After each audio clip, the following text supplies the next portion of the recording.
William James, the famous psychologist, said, "Our belief at the beginning of a doubtful undertaking is the one thing that ensures the successful outcome of your venture." When you expect the best, you release a magnetic force in your mind which by a law of attraction tends to bring the best to you. This does not mean that by believing you are necessarily going to get everything you want or think you want. Perhaps that would not be good for you. When you put your trust in God, He guides your mind so that you do not want things that are not good for you. But it does mean that when you learn to believe, that which has seemingly been impossible moves into the area of the possible. Every great thing becomes for you a possibility. A famous trapeze artist was instructing his students how to perform on the high trapeze bar. Finally, having given full explanations in this skill, he told them to demonstrate their ability. One student, looking up at the insecure perch upon which he must perform, was suddenly filled with fear. He froze completely. He had a terrifying vision of himself falling to the ground. He couldn't move a muscle, so deep was his fright. "I can't do it," he gasped. The instructor put his arm around the boy's shoulder and said, "Son, you can do it, and I will tell you how." Then he made one of the wisest remarks I have ever heard. He said, "Throw your heart over the bar and your body will follow." Copy that sentence. Write it on a card and put it in your pocket. Better still, write it on your mind, you who really want to do something with life. It's packed with power, that sentence. Throw your heart over the bar and your body will follow. Heart is the symbol of creative activity. Fire the heart with where you want to go and what you want to be. Get it so deeply fixed in your subconscious that you will not take no for an answer, then your entire personality will follow where your heart leads. Throw your heart over the bar means to throw the spiritual essence of you over the bar, and your material self will follow in the victory groove thus pioneered by your faith-inspired mind. Expect the best, not the worst, and you will attain your heart's desire.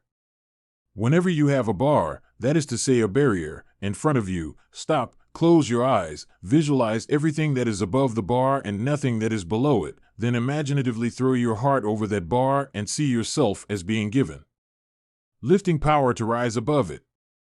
Believe that you are experiencing this upthrust of force.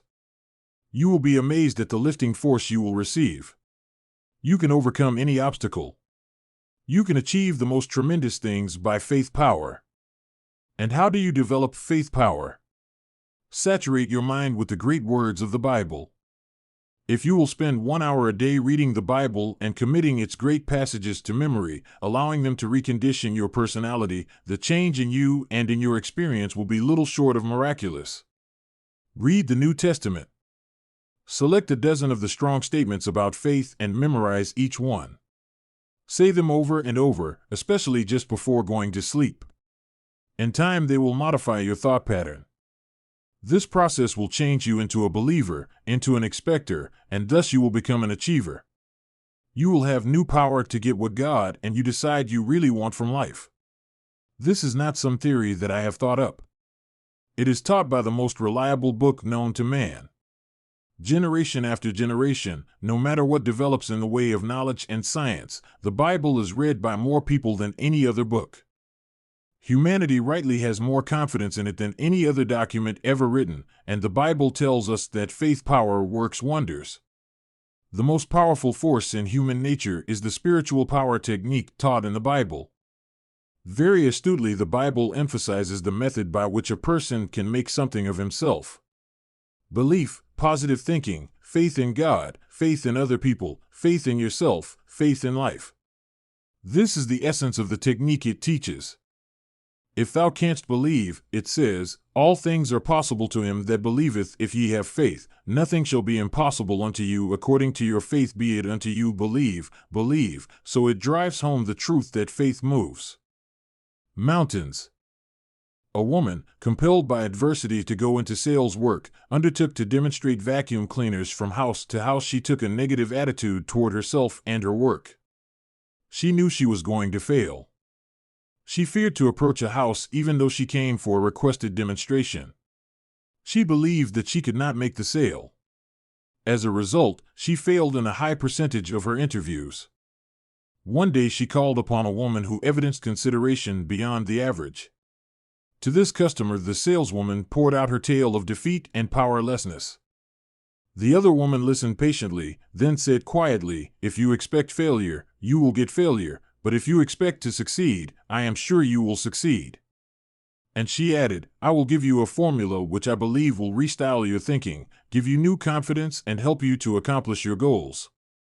Repeat this formula before every call. Believe in it and then marvel at what it will do for you. This is it: if God be for us, who can be against us? But change it by personalizing it so that you say, if God be for me, who can be against me?" God realizes that you want security and support for your little children and yourself, and by practicing the method I suggest, you will be given power to get what you want. She learned to approach each house expecting to make a sale, affirming and picturizing positive, not negative, results. As the saleswoman employed this principle, she acquired new courage, new faith, and deeper confidence in her own ability. Now she declares, "God helps me sell vacuum cleaners, and who can dispute it?" It is a well-defined and authentic principle that what the mind profoundly expects it tends to receive. Perhaps this is true because what you really expect is what you actually want.